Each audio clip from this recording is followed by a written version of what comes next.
રણુજાના રાજા રામદેવજી મહારાજના એક એવા પરચાની વાત કરવી છે કે જેને સાંભળીને તમારા કાલજા કંપી નાખે એવો આ સત્ય ઘટનાનો પ્રસંગ છે મિત્રો રામાપીરનો. હેલો તો સોએ સાંભળ્યો કે હેલો મારો સાંભળો રણુજાના રાજા.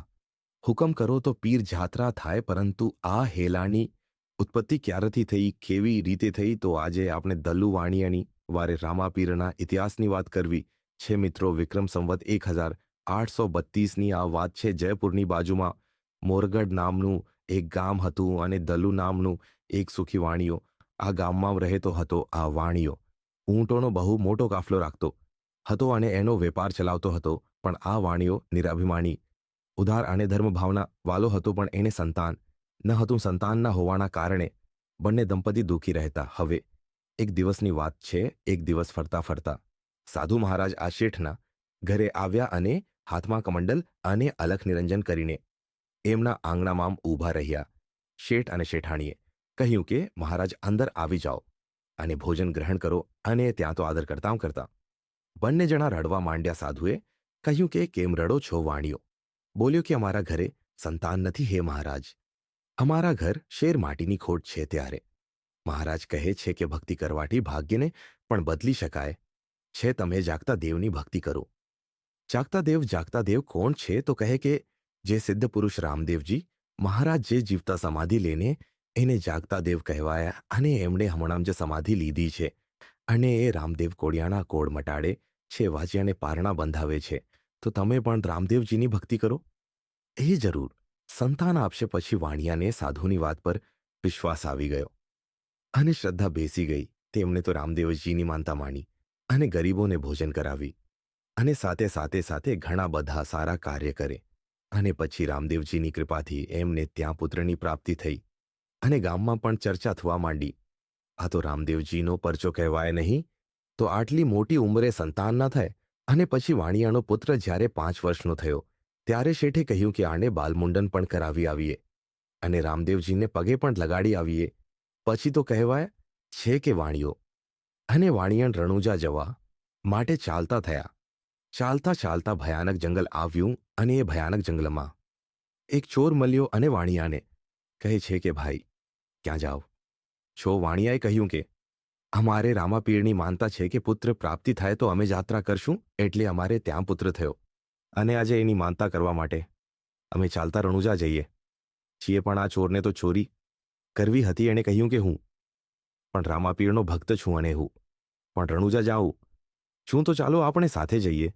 વાણિયો કહે ભલે. અને આમ ચાલતા ભયાનક જંગલની અંદર સાંજ પડી અને લૂંટારાએ તલવાર કાઢીને કહ્યું કે હે વાણિયા, તારી પાસે જે પણ માલ હોય એ મને આપી દે. અને પછી તો શેઠ અને શેઠાણી ડરવા લાગ્યા અને કહ્યું કે બધો જ માલ સામાન લઈ લે, પણ અમને કંઈ જ ન કરતો. ત્યારે લૂંટારો હસવા લાગ્યો અને કહે કે તમે શું મને મૂર્ખ સમજો છો? જો તમને જીવતા છોડી દઉં ને તો મારું શું થાય? આમ કરી અને માલ સામાન લઈ અને તલવારનો એકમ ઝાટકો વાણિયાના ગલામાં માર્યો અને વાણિયાનું માથું ધડથી અલગ કરી નાખ્યું અને લોહીના ફુવારા ફૂટી ગયા. અને શેઠાણી તો ત્યાં બેઠી ચોધાર આસુરડે રડે છે અને ચોર કહે છે કે જાઓ આ નાના બાળકને અને તમને બંનેને છોડી દઉં છું. અને આમ ચોર ચોરી કરીને ભાગી ગયો. અને એ સમયે શેઠાણીએ દર્દભર્યું આવકરણ કર્યું અને કરુણા સાથે રામદેવજીને પોકાર કર્યો. અને રામદેવજી જાગતા દેવ છે અને દેવોના સાગર છે. અને કહેવાય છે કે રામદેવ પીરના કારણે આવા શબ્દો સંભળાય છે. અને લીલોડો ઘોડો અને હાથમાં પાલો લઈ અને વાણિયાની ભારે રામદેવજી નીકળી પડ્યા અને આવીને કહે છે કે શું થયું? કેમ રડો છો? ત્યારે શેઠાણી કહે છે કે એક ચોર મારા પતિને મારી અને અમારો બધો જ માલ સામાન લૂંટીને ચાલ્યો ગયો છે. રામાપીર કહે છે ચિંતા ન કરશો, હમણાં જ તમારો માલ પાછો લાવું છું. અને લીલોડા ઘોડાને હાથમાં ભાલો લઈ અને ચોરની પાછળ જાય છે. એમાં એક મુખ્ય લૂંટારો હતો. એ કહે કે વચ્ચે ના આવતો, નહીતર જીવ ખોઈ બેસીશ. રામદેવજી કહે કે તું તારો રસ્તો પકડ, મારો સંકલ્પ છે કે આ ચારે લૂંટારાઓને આંધલા થઈ જાય. અને એ જ સમયે ચારે લૂંટારા આંધલા થઈ ગયા અને શરીરમાંથી કોડ નીકળી ગયા અને લોહીની પરુથી હાલત ખરાબ થઈ ગઈ અને ત્રાહીમામ પોકારી ઉઠ્યા.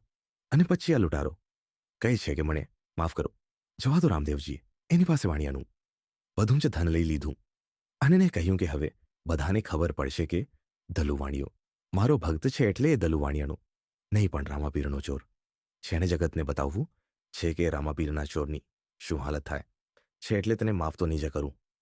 અને પછી રામદેવજી મારા શેઠાણી પાસે ગયા અને બધું ધન આપીને કહે છે કે તારા પતિનું માથું ધલ સાથે જોડ. અને પછી શેઠાણીએ પોતાના પતિનું માથું ધલ સાથે જોડ્યું અને તરત જ વાણિયો બેઠો થયો અને વાણિયો સજીવ થતાં સાક્ષાત રામાપીરના દર્શન થયા. રામાપીરે આશીર્વાદ આપ્યા અને આવો પહોંચો જોઈ અને વાણિયાએ રામાપીરના નામનો રણુજામાં પેક પહેરી લીધો. અને મિત્રો ત્યારથી આ રામાપીરના હેલાની શરૂઆત થઈ. હેલો મારો સાંભળો રણુજાના રાજ હુકમ કરો તો પીર જાત્રા ઉઠાય મારો. હેલો સાંભળો તો મિત્રો આવા જ વિડીયો જોવા માટે આજે જ અમારી આ ચેનલ અલખના ઓટલાને સબસ્ક્રાઇબ કરો. ધન્યવાદ.